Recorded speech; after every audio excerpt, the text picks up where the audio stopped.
One. Good morning and welcome everybody to a Yarn Live. This is a special session with two guests you'll see there. So we've got Neil Calvert from LinQ and also Bryan Graham from Timberlands. So today we're going to hear some amazing stories around digital twins, a subject that's really burst onto the scene recently and strongly, and for good reason. We'll find out about that in a minute. First of all, we'd like these two gentlemen to introduce themselves as always, so we can meet the person a little bit. So how about we start with yourself, Bryan, as you're immediately on my left or right, whichever way you're looking at the screen. Oh, perfect. Thank you, Ryan. So yes, my name is Bryan Graham. I'm the ICT and Digital Manager for Timberlands. Timberlands is a forest management company in the central North Island. We manage the Kaingaroa forest. We're one of the largest producers of timber in New Zealand. And I've been with this company about 2.5 years now and work managing the RCT team, as well as setting the digital strategy for the business and just looking at how we will use and implement technology moving forward. So that's me. Excellent. Thank you very much. Nice to have a bit of a rundown of yourself and Timberlands. And now, Neil Calvert, if you could give us a rundown on yourself as well. Sure. Good morning, Ryan. Good morning, Bryan. Great to be here. Neil Calvert. I'm the Chief Exec and co-founder of LinQ. Small business based in Wellington. We've been operating for 5 years. As you're going to find out, we're into modelling the digital twin of the organisation. So we help organisations understand the impact change is going to have before they commit to making that change. And we'll learn more as we go. Excellent. And what would a technically driven show be without a technical hitch? You'll notice below we've got our old banner back, the Yarn Live. Normally we would have a beautiful banner there introducing the session, which is, I think I very cutely called it seeing the forest for the digital twins, seeing the forest for the trees, and a reference of finding out about how digital twins can really help with optimization and efficiency and decision making. So of course, if the correct banner was there, then you would know that this session is organised by Neil Calvert from LinQ, and we'll hear a little bit more about that as we go. And we're going to hear the context of digital twins through the story of Timberlands, which is where Bryan fits into the picture. So, gentlemen, if we could give everybody, and I think we'll start with yourself, Neil, if we could give everybody a bit of an overview of digital twins, what they can do, why they're important, and how they've sort of skyrocketed into the stratosphere at the moment. Yeah, sure. It's because it is, right? It's one of those buzzwords that I think we're hearing a lot of now. But the reality is they've been around for a very long time. So it goes right back to the space program and NASA, really, where NASA realized it's pretty impossible to have people with the asset when it's in space. You can't just go and fix things. And so the way of resolving that problem was to load the physical asset with sensors and provide the data back to a digital model, which was able to respond to the environment. So that concept has been around for a very long time since we started sending vehicles into space. Obviously, as compute power has increased, the application grows. So most people will be familiar with digital twin from a large engineering asset perspective, models of wind turbines and jet engines and big infrastructure plant, that kind of thing. And so that's taken from the CAD kind of space, again, putting sensors on the physical asset, driving data to the model and seeing how the model is influenced. And really, we're just seeing an explosion of that. So organizations like the Digital Twin Consortium in the US appeared during lockdown. We've got New Zealand and Australia Digital Twin Summit, looking at it from the perspective of smart cities. But we're now seeing that principle applied to infrastructure, so roads and utility networks, into buildings, kind of distinct from building information modeling, which is how you might construct and then run the asset of a building, but the function of a building and how people live within it and work within it. And that obviously connects to the digital twin of the organization, which is where we feature about what does the organization do in order to deliver value. But we're seeing twins of people. It's incredible, and the opportunity is how do you build integration between these models? So not have a twin and think we have to model everything as one replica, but to say here's a digital twin for a specific purpose, but I want to integrate it to this other twin which has this different perspective. And in that way, you could see how digital twin of organization connects to the digital twin of the building, connects to the building information model, connects to the digital twin of the city from a smart city perspective. And it really is about how do we collect and gather that knowledge to help us with decision making. Twins have 5 key principles that we have to keep in mind. There's a visualization perspective, which could be a fancy 3D model, but as you know, from our perspective, it's more about the process organizations undertake to deliver value. But then there's some analytics associated with that, which has a data requirement, obviously. There is the simulation aspect. So what if I change something? What if something happens? There is a connectivity to the physical asset. So you have to connect the model to the actual thing that exists. And then there's integration, and that's integration with other systems, with other twins. So there is the concept around what a twin is certainly becoming more solid. Those definitions are appearing, and that's just over the next 5-10 years. I think based on what we're able to do today, we're just going to see this explode for sure. So let me jump in there, because I think you've gone in a great amount of detail. And for those that are new to this picture, you'll be setting off all these questions. For those that are in this picture, you'll be getting a lot of nods out there. And the way I'll just quickly wrap it up is that there's, in my mind, there are essentially 2 twins. One is the 3D visual representation, which comes from the construction side of things. And then as these have grown out of the NASA program and covered things from the product to buildings, but the other side of it is the data driven. So with the growth of IoT, 5G, and the fact that we have data now, you can sort of separate that into 2 as well, which is the data from the IoT devices or the data that you already had in your business anyway, but bringing it together in a stream. So it goes back to the early days of ERP systems and the discovery that most often companies had no idea of their full end-to-end process, just what this person did and passed it on to the next person. So if you imagine now, we have data the whole way through that process chain. And just to cap it off, with COVID and supply chains being affected, not having products arriving to sell, or not having the raw products arriving to build the products that you're going to sell or move on, this is what caused digital twins from the data perspective versus the visualization perspective to explode, because people needed to know when they were going to get their timber, so that they could build their furniture, their framing for their houses, etc., and then sell it on to the next placemakers, Bunnings, etc., onto the builder, onto the homeowner, or whatever the case might be. So that a very nice rounded picture of digital twins for everybody. Bryan, if I could introduce you or invite you to give us a overview of the challenge that you face at Timberlands that you'll then go on to explain being addressed by digital twins. Sure. Thank you. Look, I mean, as Neil said, digital twins have been around for a while. So forestry first started with this concept back in about the 70s. For us, we deal with a large area. So Kaingaroa stretches from Rotorua to Taupo, 200,000 hectares. It's very difficult to be able to collect information across that entire area. And that's on top of, about 600 trucks that we do today and the trains that we send. So gathering that information and pulling it together has been a challenge for a long time. And as I said, back in the 70s, they started using satellite information. So essentially, they started to use satellite imagery and orthophotography, and in more recent years, LiDAR, to be able to build up an estate model.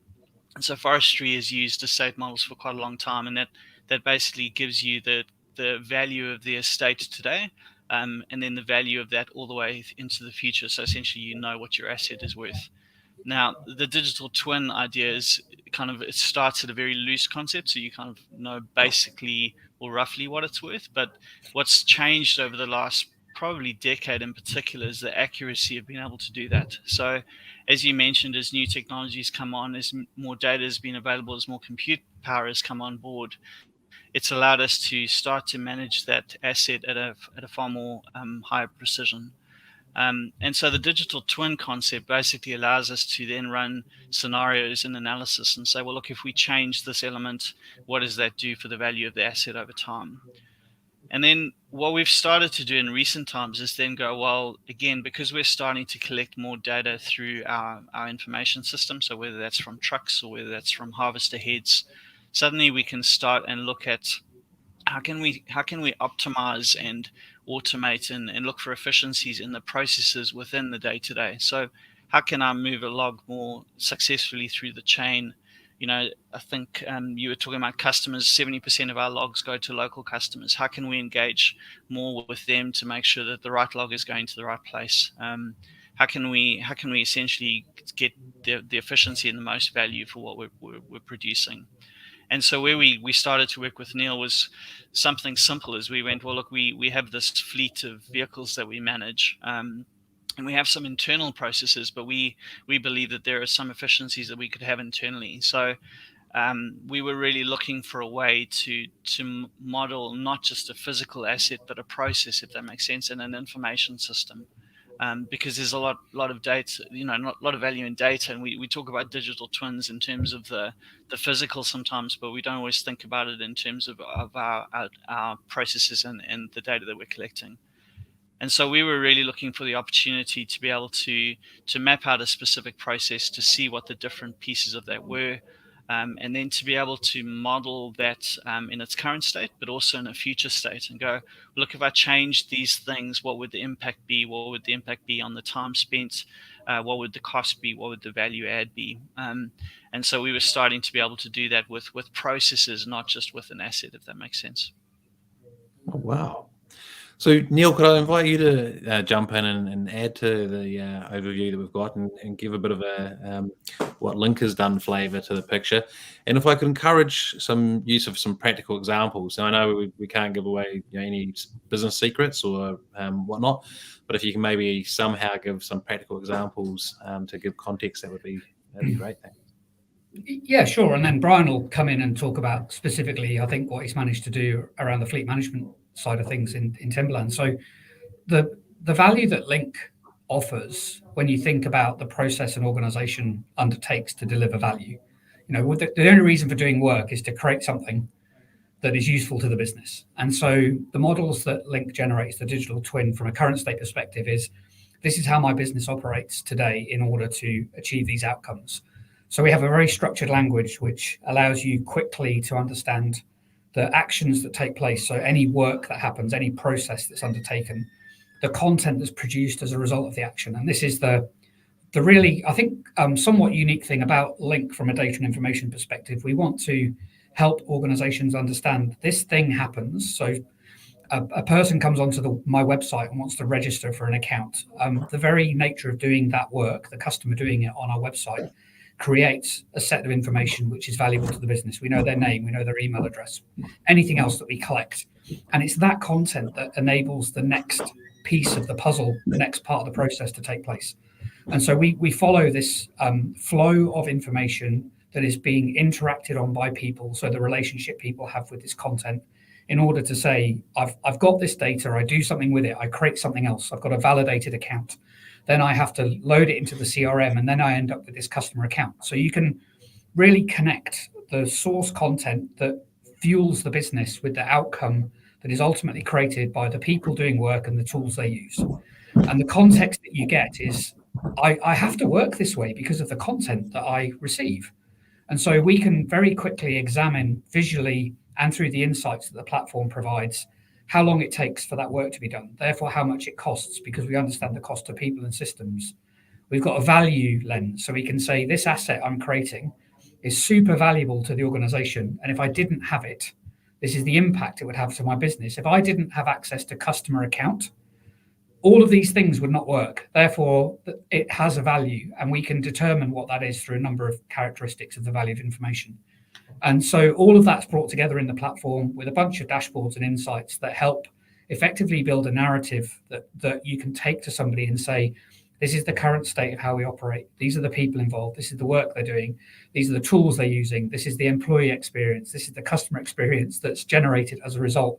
These are the information assets that we rely on. These are the systems storing that content.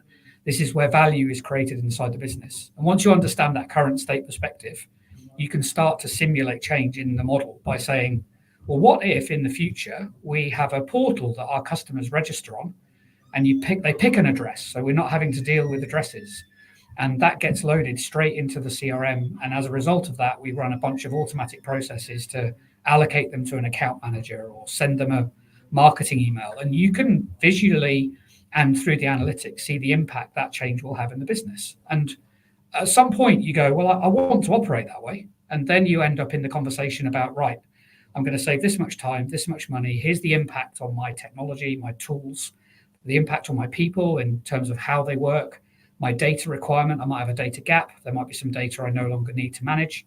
You get to see all of that, and then you can make a really good decision about that's something I want to achieve, and then you're into an implementation. So the platform effectively just accelerates that entire it can take months and months. If you think of the typical process of going through, are we going to do this? Are we going to do this? What if?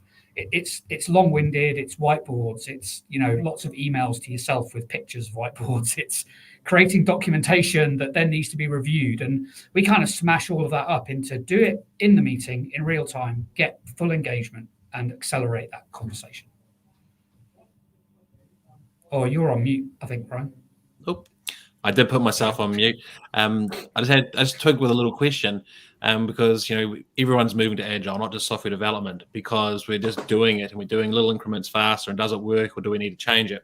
So in this case, if it's a major thing, you can't really do it in little increments. I'm just trying to give people context. As I'm listening, I'm hearing a lot of information I understand, but I also hear a lot of information that might just sound like business talk.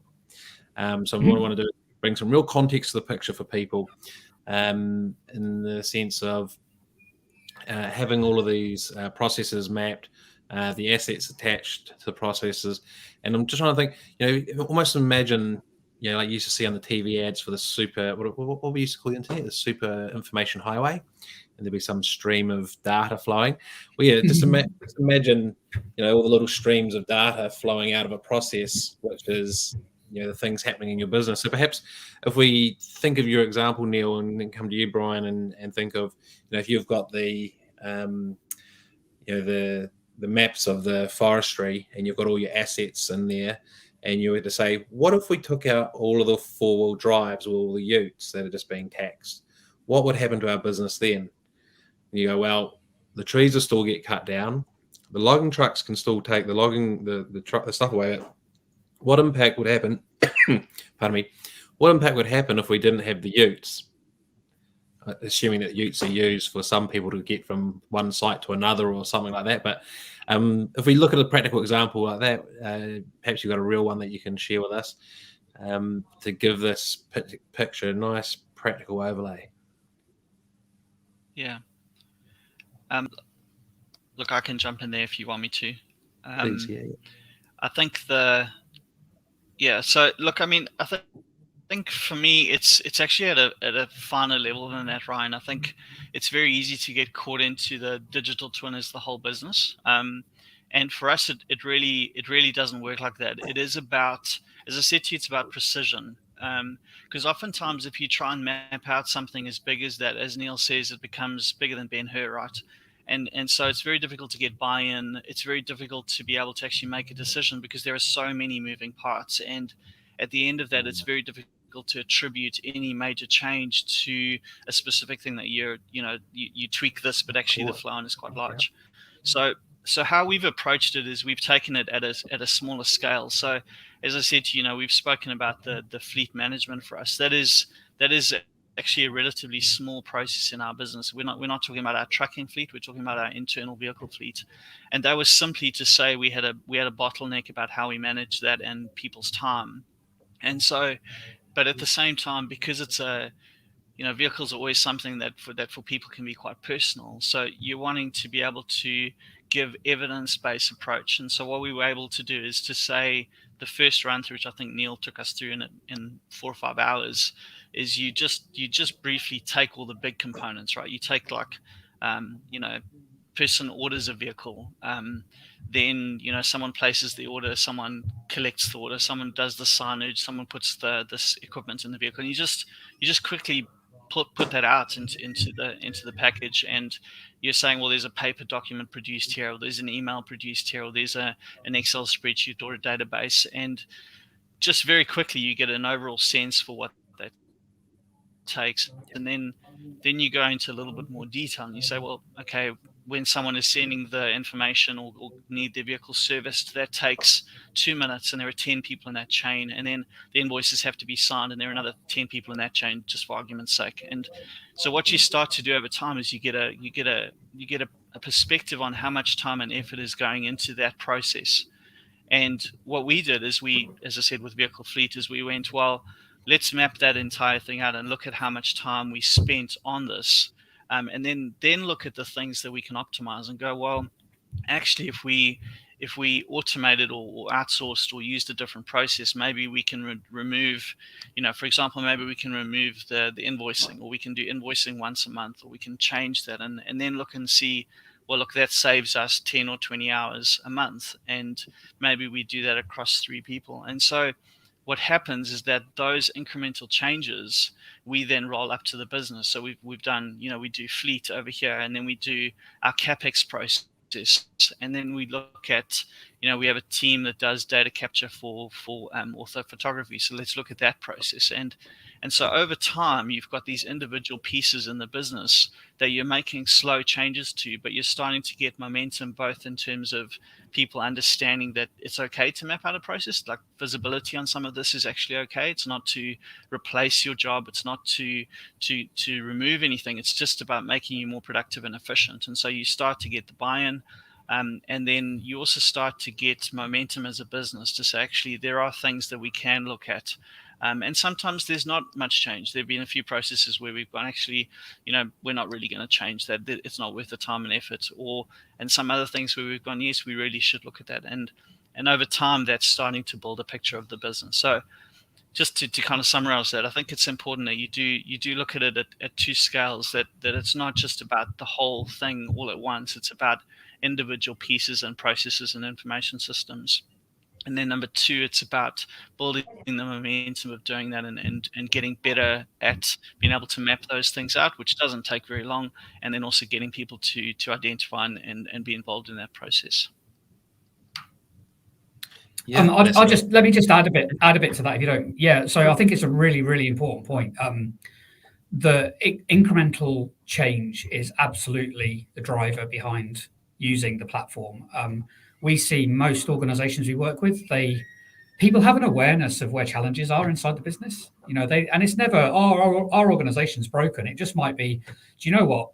The reporting on our invoicing and reconciliation against accounts receivable every month is a nightmare.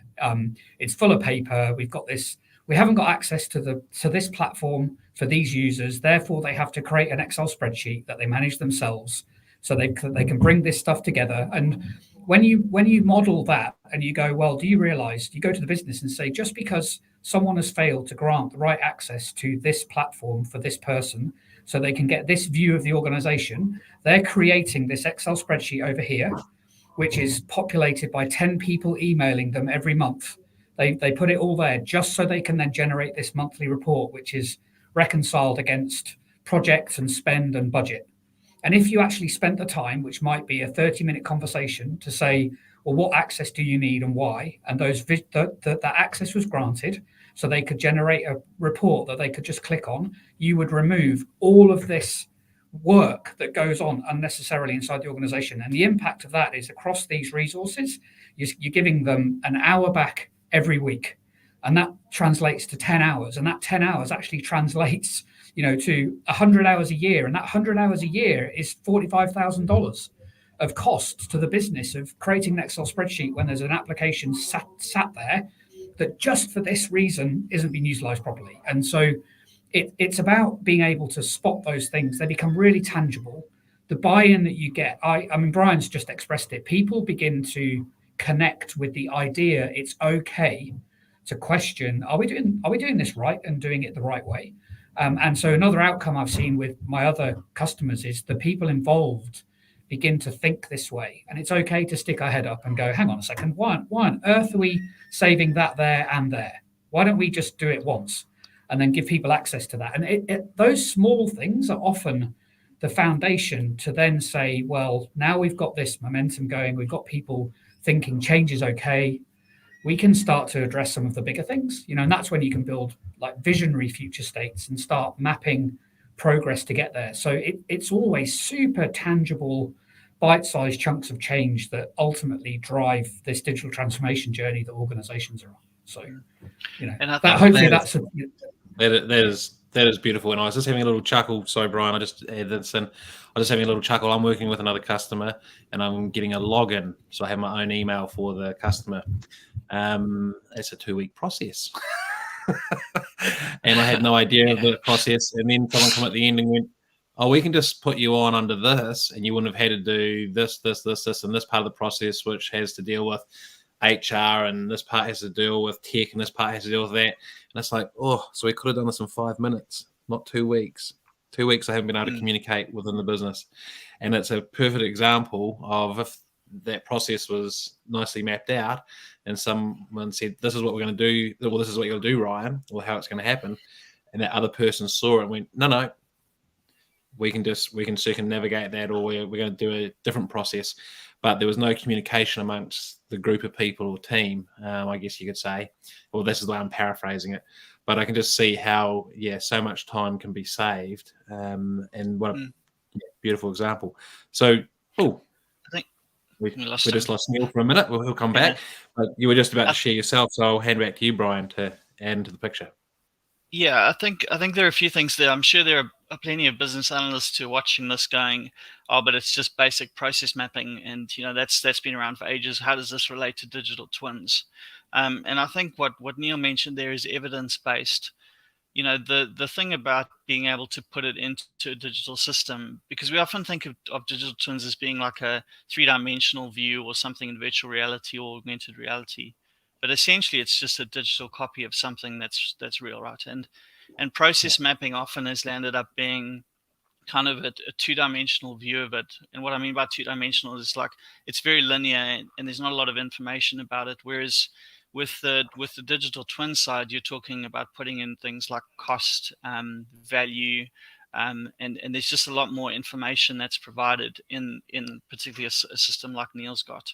And so it becomes evidence-based. So it means that someone can look at a process and you can move things around and adjust them within the system in real time. And you don't have to worry about, remapping things, and you don't have to worry about going back, and it's all there for everyone to see. So it's the ability to see it in that space. And I think that's really the evolution from just simple process mapping into kind of the digital twin space. Cool. Well, we've got a question that's been sitting there. I'm just going to pop it up on screen. It's one for you and give you a chance to look through it. Our chat, which is in LinkedIn, not visible here on StreamYard, has been going nuts in the back end with questions and aspects. So I'm just going to let you have a little read of that, and I'm just going to check for anything else. But perhaps if we get you to answer Nicholas's question, if that's okay. Yeah, so thanks, Nicholas. Nice to see you watching this. I haven't seen you in a while. It depends on what you mean by topological model, whether you're talking about kind of flow down or whether you're talking in terms of geospatial. So I'm not entirely sure there, but from a geospatial perspective, we haven't put anything into that. In terms of, Timberlands has run their own models based out of custom built stuff and work that we've done with Scion. And yes, I'm not entirely sure how to answer that, I'm afraid, Ryan. Well, but, I'm thinking just flick me a message on LinkedIn. And I can I'm back and I can elaborate if you can. You hear me? Yeah, go sorry. for it. Oh, do you know what? My phone. I was connected to my phone. I ran out of data. Can you believe it? I mean, everything that happened ridiculous. So anyway, that has happened before. So I think what Nicholas is asking is, so there is a structure to the LinQ model, and that structure is defined. So when you're building the digital twin, you don't have any flexibility around the structured language that forms the digital twin. It's very prescribed. It basically says actions create information, information enables actions, actions create information, people perform actions, people use a system to perform an action, and a system can automate an action, and that's it. So the structure is there, and the reason there is structure is because then you can drive insight from that structure. What organizations then do is they apply their own language to that structure. So Bryan will start describing his assets, his information assets, his people, his systems, describing his actions over the top of that structured model. And that structure then allows us to say, okay, well, give me a view based on this role I've captured in my model. Give me a view based on this system I've captured in my model. So the topology of the digital twin is fixed, but it becomes entirely flexible based on your own vocabulary, your own description of things that you put into the model. So there is flexibility to extend the metadata that you capture, but there isn't the flexibility of saying, oh, I want a different relationship, because the twin requires us to have the fixed relationship between those assets. So hopefully that helps. Yeah, that's a really good rundown. Thank you very much, both of you. Bit of teamwork there. I like it. So as we're sort of coming up to a close, I'd like you to start thinking about a bit of an overview as a closing remark. I just wanted to sort of kick off with my own as a bit of a, the closing setting of the scene, is that today we've heard about digital twins, both from Neil Calvert and LinQ, who provide the services, and also from Bryan Graham from Timberlands, who are consuming the services. And a real contextual example, Timberlands, especially with fleet management. And the takeaways I picked up were to start with small bite-sized chunks, because if you try to turn everything in the business, every process, every data feed into this one big massive digital twin, it becomes unruly and you can't actually get the benefit out of it. But by starting small, we saw some examples how we can actually win back 20 to maybe 20 hours a week or 20 hours a month per employee, times 10 employees, by changing a process. Done by putting it together in a visual representation of how everything works. And therefore you can make those decisions. If we do this is the simulation side of it, if we do this, it will have this impact. The team can all agree. And as they go through that process, they learn that this transparency of process and how it works is actually really advantageous, and it removes our frustrations, because when you're at the coalface and you've got these frustrations, there's an example about a spreadsheet being used instead of the system being used. When people start creating their own systems because the existing system doesn't work, that's when you start getting chaos and things going left, right, and center. So by bringing the team together and letting them see the benefit, then they start picking up the ball and running with it themselves and looking at, well, what else can we do? How else can we make this work? And again, it just drives operational efficiency throughout the business. So with that, I think if we start with you, Bryan, and finish off with you, Neil, if you could give us a bit of an overview for today, and give people a bit of a rundown of what you shared about how Timberlands uses digital twins and the value you get from them. Yeah, thank you, Ryan. And again, thank you for the opportunity to speak today. I think you've summarized it quite well. I think digital twin is something that can be a buzzword, but I think we'll see a lot of value from just, as I said, the precision of being able to do that.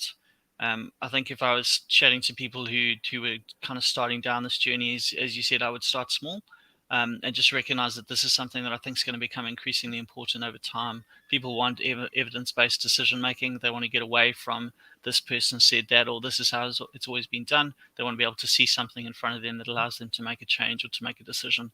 And cost saving might be the way to start with that, but ultimately it'll become down to, it'll evolve into products and markets, and being able to visualize that with a lot more efficiency and I think power of the tools. But certainly something that we're excited to be involved in. As I said, it's evolving for us, and something that we're going to spend a lot of time with in the future. Thank you very much. And Neil? I think just in general, digital twin, and specifically for me, digital twin of the organization, finally gives organizations an opportunity to break away from, but we've always done it this way, have some evidence to support change decisions, articulate that really clearly and effectively to decision makers. So a decision maker no longer ends up with that decision paralysis because they don't know, or they've got too much information, or it's in the wrong format for them. So this approach it's super fast, it's nimble, it's agile with a small a, And it's really just about driving momentum behind change. And, I think, as Bryan has said, it will continue to grow as a capability. So digital twins where it's at, and if you're not into it, you should be. Absolutely. And while we had the little challenge with the banner, my other Mac dying, your data running out, the chat in the back end has been going nuts. And Carolyn, who has come on as events manager with AFQY, has been managing it all, having never been given any training, but has been solving it all in the back end. And I think it's probably fair to say that we need your help, Neil, to get all of my processes down so that Carolyn can actually enhance them herself, which she's been doing in the back end. But fantastic session, gentlemen. Thank you so much. It's been great to get the story of digital twins out there. As I say, been working across them myself from a marketing perspective for the last couple of years. And for me, just the extra context, it started with the 3D digital modeling for vertical construction, that's buildings, and has then moved into the process, IoT, data, supply chain area, which of course was accelerated by COVID, breaking a lot of supply chains and affecting a lot of businesses. There's one, I'm living in West Auckland, so just not far from here was the big Nido shopping centre launched just before COVID. They went out of business because they couldn't get any stock to sell. So that's a sad story, but an example of supply chain being affected. So I'd like to say thank you very much for all the information you shared, and some really interesting stuff around Timberlands having used these since the 70s, the evolution. So lots of great takeaways. My last little comment is I will go through this again later today and add timestamps. So you'll see comments pop up with timestamps, and I'll tag each of you in. So keep an eye on your LinkedIn, maybe tonight before bed. Go and pop a reply into each one of those comments so that people have got. If I put the will draw attention to an area, you can actually add the relevant information, and people can get the examples that they need to get involved. So with that, gentlemen, thank you very much. Great session. Perfect. Thank you, Ryan. Thank you. And Thanks, of course, Ryan. if you need any help when you look at this, then do get in touch with Neil Calvert, who is this man, in case you were wondering. Just popped him on solo layout. So thank you very much, Neil and LinQ, for your time. And then also Bryan Graham from Timberlands, who's one of Neil's clients, and gave us some contextual examples. With that, everybody, we'll say ka kite anō and let you get back to work. If you have any questions, of course, feel free to follow up with Neil and get all your digital twin and operation efficiencies get started today.